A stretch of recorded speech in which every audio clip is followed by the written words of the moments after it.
to grow. To grow in where? To grow in our spirituality. Because at the end of the day, there's only one direction we're headed, and that's to heaven. So, when I talk, it sounds as if one is pontificating, but we are all learning, we are sharing together. And you know it's so interesting, on the 13th of May this year, we're going to have, that should be the time that the three kids that appeared, Our Lady appeared to the three kids in Fatima. And all he warned us is about the need for us to grow in spirituality, to amend our lives so we can be able to enter heaven. So our lives, as it is all about conversion, to repent and be away from sin.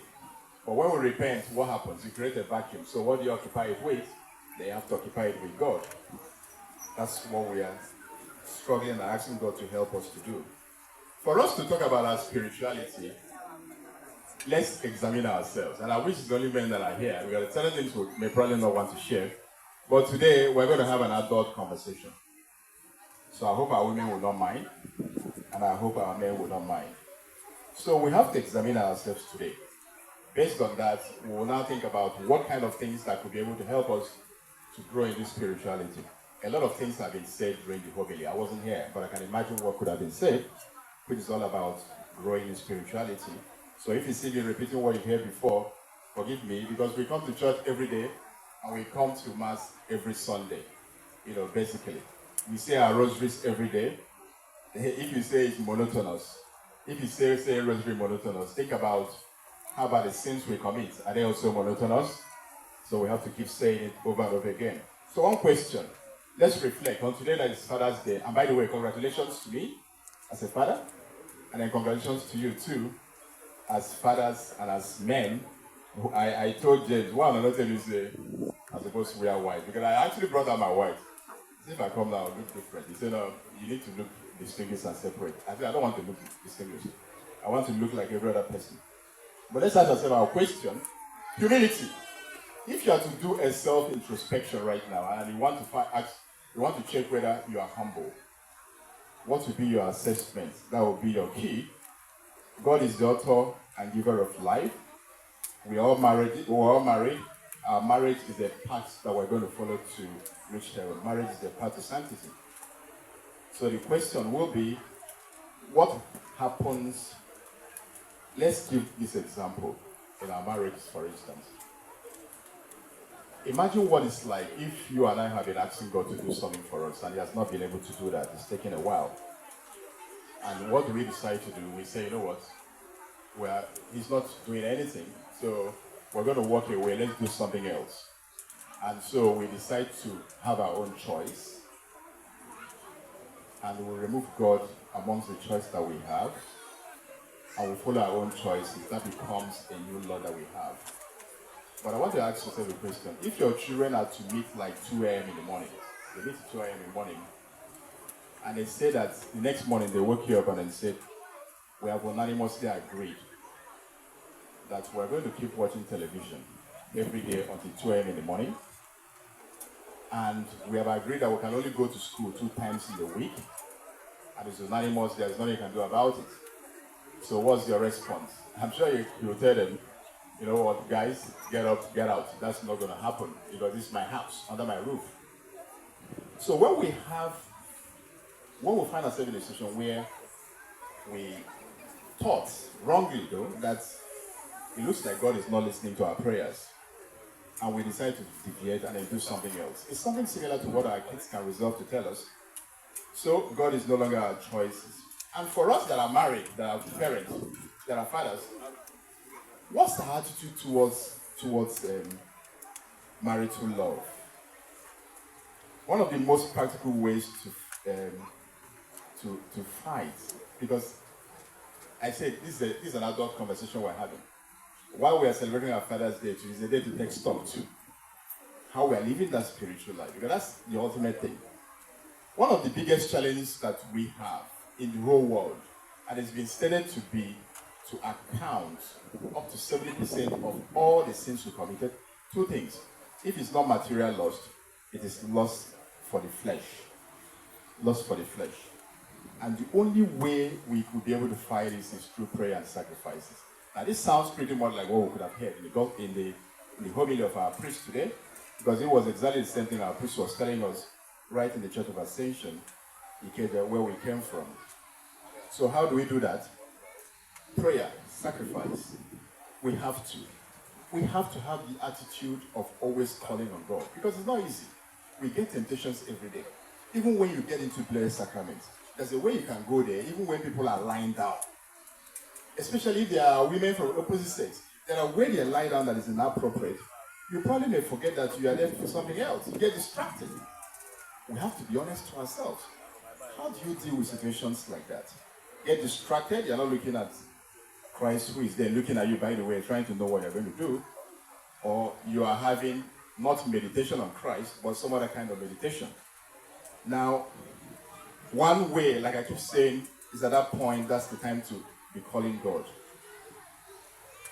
Television, screen time, devices. Let me mention this now, what we are doing in LACMON.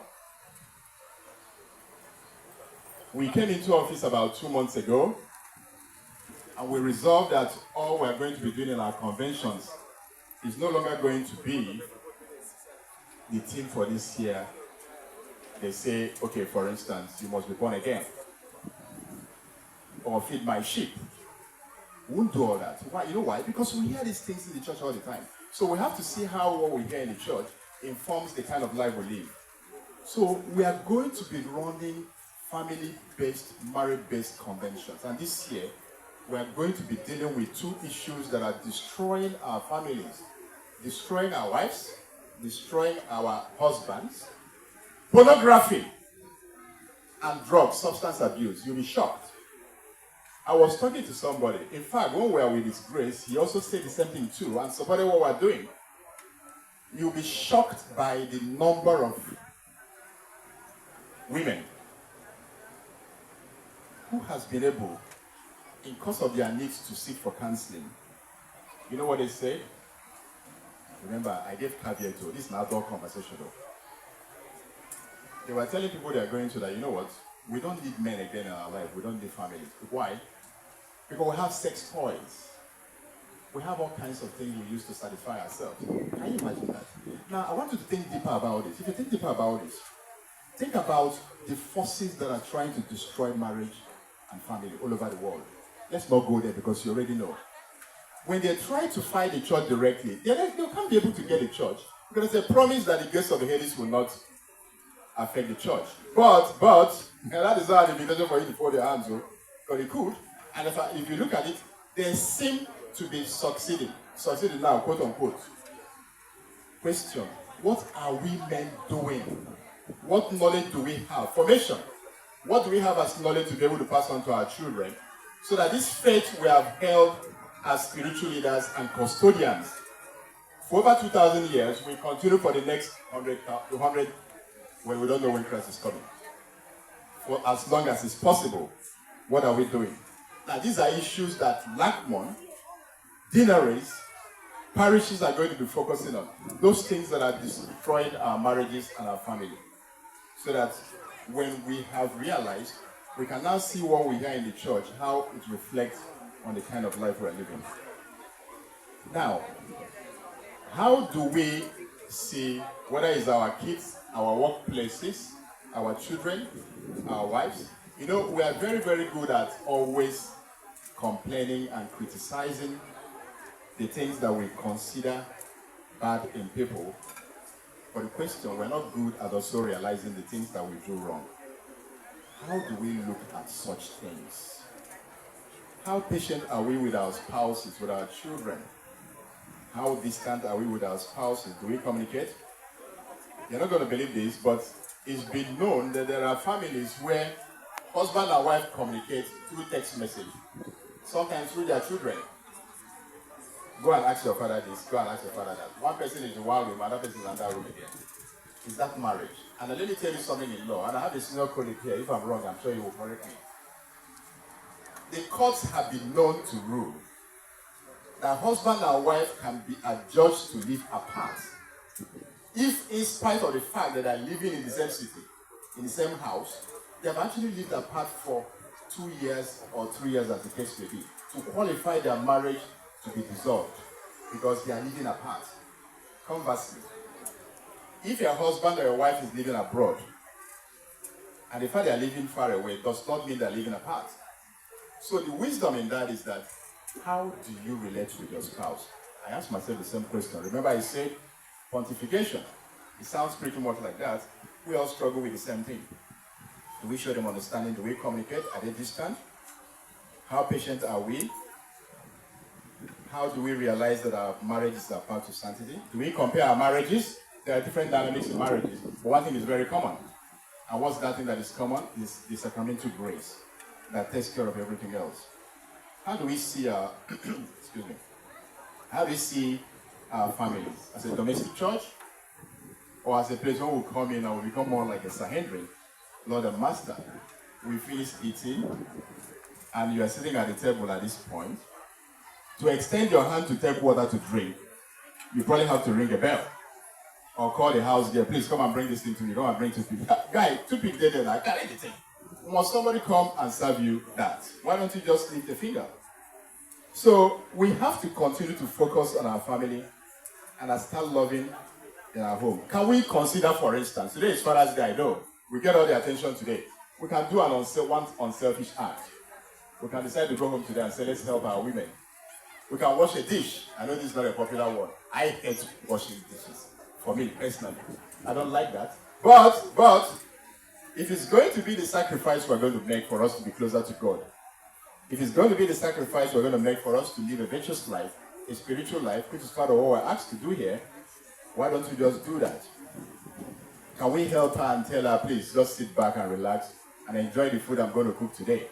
Now, it will be at her, it's her own mercy. If you eat food, provided it doesn't purge, then fine, that's fine. You want me to cook today? I've cooked today. Yeah, it is. Too much salt, too much oil, etc. Too much pepper, etc., etc. But at least you cooked. And it's an act of love. So how do we express love? How do we see ourselves? Do we just abandon our children to schools and then farm it out to let people just educate them? We're not worried. Or do we see ourselves as co-educators to our children, both the teachers in our schools and ourselves at home? But the first point of teaching comes from the home itself, and it's our responsibility, our wives and ourselves.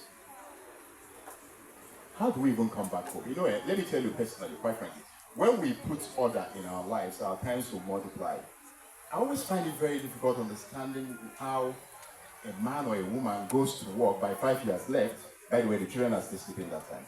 So if you're not very careful, you're going to end up having your children calling you uncle. Then you don't come back until about 12. By then they have slept.